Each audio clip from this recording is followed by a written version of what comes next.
একটা সময় ছিল যখন শেখ মুজিব ও তার পরিবারের সাথে মেজর ডালিমের খুবই ভালো সম্পর্ক ছিল। মুজিবের স্নেহের পাশাপাশি তার সন্তানেরাও মেজর ডালিমকে খুব সম্মান করত। শেখ কামাল তো মেজর ডালিমকে বস বলে ডাকত, এমনকি তার স্ত্রী নিম্মিকেও খুব সম্মান করত। বিপরীতে মেজর ডালিম ও তার পরিবারও মুজিব ও তার পরিবারকে খুবই শ্রদ্ধা করত। এতেই বোঝা যায় ব্যক্তি এবং পারিবারিক পর্যায়ে মুজিব পরিবারের সাথে মেজর ডালিম ও তার পরিবারের কি ধরনের ঘনিষ্ঠতা ছিল। অনেকে প্রশ্ন তুলেন, এমন ঘনিষ্ঠতার পরও মেজর ডালিম কেন বেইমানি করেছেন, কেন সপরিবারে মুজিব হত্যাকাণ্ডে জড়িত থেকেছেন? এর পেছনের কারণ হিসেবে ডালিম তার একটি বইয়ে 3টি কারণ বিশেষভাবে উল্লেখ করেছেন। সেগুলো কি কি, আজকের আলোচনায় থাকছে তারই বিস্তারিত। ব্যক্তি ও পারিবারিক পর্যায়ে খুবই ঘনিষ্ঠতার পরও মুজিবের সাথে কোনো আপোষ করেননি মেজর ডালিম। এ বিষয়ে তিনি বলেছেন, কোনো সম্পর্কই নীতি আদর্শের ঊর্ধ্বে নয়, তাই আমিও পারিনি আপোষ করতে। তবে ব্যক্তি মুজিব নয়, গণবিরোধী পুতুল সরকার প্রধান, গণতন্ত্রের হত্যাকারী, বাকশালী স্বৈর শাসনের প্রবর্তক শেখ মুজিবুর রহমানের সাথে। এই বাক্যে মূলত মেজর ডালিম 3টি মুজিবের সাথে আপোষ না করার 3টি কারণ উল্লেখ করেছেন। এখন প্রশ্ন হল, মুজিব গণবিরোধী পুতুল সরকার প্রধান, গণতন্ত্রের হত্যাকারী, বাকশালী স্বৈর শাসক হলেন। এসব তকমার সুনির্দিষ্ট কোনো কারণ রয়েছে কি? হ্যাঁ, রয়েছে। মেজর ডালিম তার একটি বইয়ে অন্তত তাই বলেছেন, শুধু নিচের মন গড়া কোনো তথ্য দেননি, পাশাপাশি অনেক প্রমাণ ও সাক্ষীও তুলে ধরেছেন।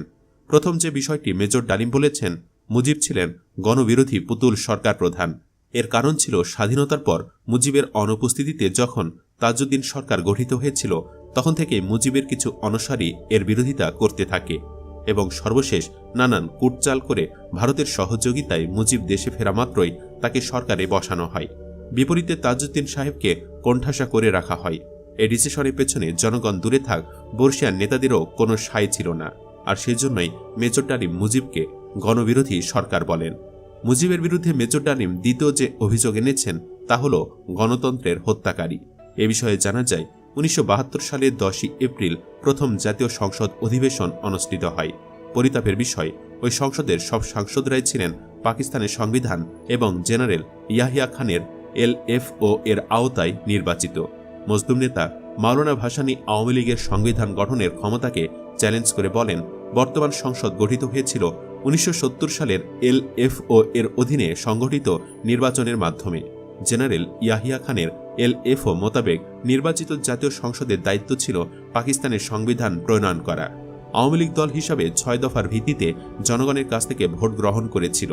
6 দফার দাবি ছিল পাকিস্তানের ভৌগোলিক অখণ্ডতা বজায় রেখে প্রদেশভিত্তিক পূর্ণ স্বায়ত্তশাসন কায়েম করা।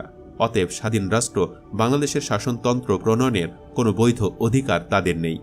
মাওলানা ভাসানী সর্বদলীয় জাতীয় কনভেনশন গঠন করে শাসনতন্ত্র প্রণয়নের দাবি জানান। তিনি বলেন, জাতীয় কনভেনশনে শুধুমাত্র রাজনৈতিক দলগুলোর প্রতিনিধি থাকবে না, তাতে বিভিন্ন সংগঠন যাদের সদস্যরা জাতীয় স্বাধীনতা সংগ্রামে অংশগ্রহণ করেছেন তাদের প্রতিনিধিদেরও অন্তর্ভুক্ত করতে হবে। এ ধরনের জাতীয় কনভেনশনের দ্বারা প্রণীত সংবিধান পরে গণভোটের মাধ্যমে গৃহীত হবে। আওয়ামী লীগ সরকার ভাসানীর ওই প্রতিবাদে কর্ণপাত না করে 12ই অক্টোবরে সংসদ অধিবেশনে তৎকালীন আইনমন্ত্রী ড কামাল হোসেন প্রণীত সংবিধান গৃহীত হয়। যদিও সংবিধানে সরাসরিভাবে মুজিববাদের উল্লেখ ছিল না, তবুও মুজিববাদের মূলনীতির ওপর তথা ভারতীয় সংবিধানের নীতিমালার ওপর ভিত্তি করে গঠিত হয়েছিল স্বাধীন বাংলাদেশের প্রথম সংবিধান বা শাসনতন্ত্র, যার নেতৃত্বে ছিলেন শেখ মুজিব। সেজন্যই মূলত মুজিবকে মেজর ডালিম গণতন্ত্রের হত্যাকারী বলেছেন। সরকার ঘোষণা করল দেশে সমাজতন্ত্র প্রবর্তন করা হবে, কিন্তু সংবিধানের 42 নম্বর ধারার মাধ্যমে ব্যক্তি মালিকানা বজায় রাখা হলো। 35, 37, 39 নম্বর ধারার মাধ্যমে অতি চতুরতার সাথে মানুষের মানবিক অধিকারসমূহ কেড়ে নেওয়া হলো। আওয়ামী লীগ বিরোধী শক্তিকে অতি নির্দয়ভাবে উৎপাটন করার জন্য সংবিধানে 63 ধারা সংযোজিত করে জননিরাপত্তার নামে আইয়ুব শাহীর বর্বরোচিত আচরণের মতোই মুজিবের নেতৃত্বে বিনা বিচারে আটক এবং মিল কারখানায়, অফিস আদালতে ধর্মঘট নিষিদ্ধ করার বিধানও সংবিধানে রাখা হয়। মেজর ডালিম মুজিবের বিরুদ্ধে তৃতীয় যে অভিযোগ এনেছেন তা হল বাকশালী এক নায়কতন্ত্র কায়েম। শেখ মুজিব তার ক্ষমতা কুক্ষিগত করার জন্য গণতন্ত্রকে হত্যার পর জাতির ওপর বাকশালী এক নায়কত্ব চাপিয়ে দেয়। বাকশাল মানে বাংলাদেশে কৃষক শ্রমিক আওয়ামী লীগ, এদের নিয়েই একদলীয় স্বৈরতান্ত্রিক শাসন ব্যবস্থার বীজ নিহিত ছিল 1972 সালের 7ই মার্চ রক্ষী বাহিনী আদেশ জারি করার মধ্যে। জাতীয় রক্ষী বাহিনীকে বিনা ওয়ারেন্টে ধরপাকড় এবং তল্লাশির ক্ষমতা দেওয়া হয়েছিল ওই আদেশের মাধ্যমে। দেশের সার্বিক পরিস্থিতির দ্রুত অবনতির মুখে 24শে ডিসেম্বর 1973 সালে প্রেসিডেন্ট জাস্টিস আবু সাইদ চৌধুরীকে বিদায় নিতে হয়। 14 জানুয়ারি 1974 সংসদ অধিবেশন বসে। আব্দুল মালেক উকিলকে স্পিকার হিসাবে মনোনয়ন দেওয়া হয়। 24শে জানুয়ারি 1974 হ্যাঁ ভোটের মাধ্যমে জাতীয় রক্ষী বাহিনী আইন পাশ করা হয়। এসব তথ্য মেজর ডালিম নিজে তার বইয়ে তুলে ধরেছেন। তিনি জানিয়েছেন, 13 জানুয়ারি 1975 সারা দেশে জরুরি অবস্থা ঘোষণা করা হয়। একই দিন বিশেষ ক্ষমতা অর্ডিন্যান্স জারি করা হয় এবং সংবিধানের কতিপয় ধারা স্থগিত ঘোষণা করা হয়। সভা সমাবেশ নিষিদ্ধ ঘোষণা করা হয়। 6 জানুয়ারি 75 এক ঘোষণায় বলা হয় যে সরকারি কর্মচারীরা সমবায় সমিতি ছাড়া অন্য কোনো সংগঠনের সদস্য হতে পারবে না। এছাড়া 48 ঘণ্টার মধ্যে দেয়ালে সব পোস্টার মুছে ফেলার নির্দেশ দেওয়া হয়। এরপর 20শে জানুয়ারি বসে বাংলাদেশের রাজনৈতিক ইতিহাসে সংঘটিত সেই কলঙ্কিত অধিবেশন। জানা যায়, 25শে জানুয়ারি সংসদে কোনো রকমের বিতর্ক ছাড়া গণতন্ত্রকে পুরোপুরি সমাহিত করে পাশ করানো হয় চতুর্থ সংশোধনী। মাত্র একবেলার সেই অধিবেশনে স্পিকার ছিলেন জনাব আব্দুল মালেক উকিল। চতুর্থ সংশোধনীতে বলা হয় যে রাষ্ট্রপতি প্রধানমন্ত্রী থেকে শুরু করে সব মন্ত্রী নিয়োগ করতে পারবেন।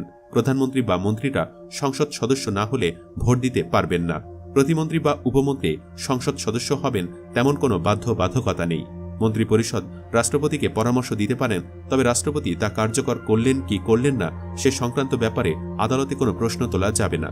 ওই অধিবেশনে জরুরি ক্ষমতা বিল কোনো আলোচনা ছাড়াই আইনে পরিণত হয়ে যায়। 25শে জানুয়ারি দুপুর 1:15 এক সংক্ষিপ্ত অধিবেশনে জারিকৃত চতুর্থ সংশোধনীতে বলা হয়, এই আইন প্রণয়নের পূর্বে যিনি বাংলাদেশের রাষ্ট্রপতি পদে অধিষ্ঠিত ছিলেন তিনি রাষ্ট্রপতি পদে থাকবেন না এবং রাষ্ট্রপতির পদ শূন্য হবে। শেখ মুজিবুর রহমান বাংলাদেশের রাষ্ট্রপতি হবেন এবং রাষ্ট্রপতির কার্যভার গ্রহণ করবেন। এই আইন প্রবর্তনের ফলে তিনি বাংলাদেশের রাষ্ট্রপতি পদে বহাল থাকবেন এমনইভাবে যেন তিনি এই আইনের দ্বারা সংশোধিত সংবিধানের অধীনে রাষ্ট্রপতি নির্বাচিত হয়েছেন। বলা হয়, রাষ্ট্রপতি তার বিবেচনায় সংসদ সদস্যদের মধ্য থেকে কিংবা সংসদ সদস্য হওয়ার যোগ্য এরূপ ব্যক্তিদের মধ্য হতে একজন প্রধানমন্ত্রী ও আবশ্যক মনে করলে অন্যান্য মন্ত্রী, প্রতিমন্ত্রী ও উপমন্ত্রী নিয়োগ করতে পারবেন। প্রত্যেক মন্ত্রী সংসদে বক্তৃতা করতে এবং কার্যাবলীতে অংশ নিতে পারবেন, তবে তিনি যদি সংসদ সদস্য না হন তাহলে ভোটদান করতে পারবেন না। রাষ্ট্রপতি মন্ত্রী পরিষদের সভায় সভাপতিত্ব করবেন অথবা তার নির্দেশে উপরাষ্ট্রপতি বা প্রধানমন্ত্রী ওই সভায় সভাপতিত্ব করতে পারবেন। মন্ত্রীগণ রাষ্ট্রপতির ইচ্ছা অনুযায়ী নির্ধারিত সময়সীমা পর্যন্ত স্বীয় পদে বহাল থাকবেন। সংশোধিত সংবিধানে রাষ্ট্রপতিকে দেশে শুধু একটি মাত্র রাজনৈতিক দল গঠন করার ক্ষমতা দেওয়া হয়েছে, যা জাতীয় দল নামে অভিহিত হবে। সংশোধনীতে কার্যকারকালে তার বিরুদ্ধে কোনো আদালতে কোনো ফৌজদারি কার্যধারা দায়ের করা বা চালু রাখা যাবে না এবং তার গ্রেফতার বা কারাবাসের জন্য কোনো আদালত হতে পরোয়ানা জারি করা যাবে না। জাতীয় দলের ঘোষণায় বলা হয়, কোনো ব্যক্তি জাতীয় দল ছাড়া অন্য কোনো রাজনৈতিক দল গঠন কিংবা ভিন্ন ধারার কোনো রাজনৈতিক কার্যকলাপে অংশগ্রহণ করতে পারবেন না। ওই সংশোধনীর পক্ষে 294 জন সাংসদ ভোট দেন। সংসদের 2 ঘণ্টা 5 মিনিট স্থায়ী ওই অধিবেশনে স্পিকার ছিলেন আব্দুল মালেক উকিল। বিলের বিরোধিতা করে 3 জন বিরোধী ও 1 জন স্বতন্ত্র সদস্য ওয়াকআউট করেন। এরা হলেন জাসদের আবদুল্লাহ সরকার, আব্দুস সাত্তার, মঈনুদ্দিন আহমেদ ও স্বতন্ত্র সাংসদ মানবেন্দ্র নারায়ণ লারমা। আতাউর রহমান খান আগে সংসদ অধিবেশন থেকে বেরিয়ে আসেন।